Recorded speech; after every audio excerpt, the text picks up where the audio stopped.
ஒரு மனுஷனுக்கு 4 நிலைமைகள் இருக்கலாம். ஒண்ணு கவலையில இருக்கலாம், அல்லது எதிர்காலத்தை குறித்தான பயம் இருக்கலாம். 3வது இதை ரெண்டையும் விட்டுட்டு நோயிலே இருக்கலாம். சக்கம் அப்படின்னு சொன்னா நோயிலே இருக்கலாம். சில நேரத்துல எதுலையாவது போய் வலுவா மாட்டி, அல்லது இவர் மாட்டாட்டியும் அந்த சூழலை இவரை மாட்டி விடலாம். சித்தத்தும் இப்படி ஏற்பட்டால் நாயகம் ஸல்லல்லாஹு அலைஹி வஸல்லம் சொல்றாங்க, ஃபல் யகுல், அவர் சொல்லட்டும், அல்லாஹ் அல்லாஹ் ரப்பி லா ஷரீக லா, அல்லாஹ் அல்லாஹ் என் இறைவன் இறைவன் மட்டும்தான், லா ஷரீக லா அவனுக்கு இணை இல்லை என்று சொல்லட்டும். அப்படி சொன்னால் பெருமானார் சொல்றார், என்ன தெரியுமா நடக்கும் அவனை சுத்தி? உடனே அந்த கவலையும் அந்த நோயும் அந்த அழுத்தமும் அங்கிருந்து எடுக்கப்படும். அதற்கு நேர் மாறான மகிழ்ச்சி தரப்படும்.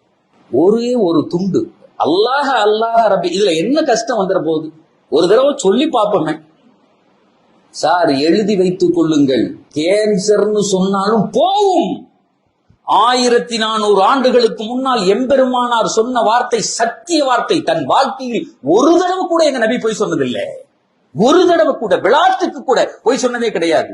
அந்த நபி அல்லாஹ் மேல ஒரு வார்த்தை எப்படி சொல்லுவாங்களா?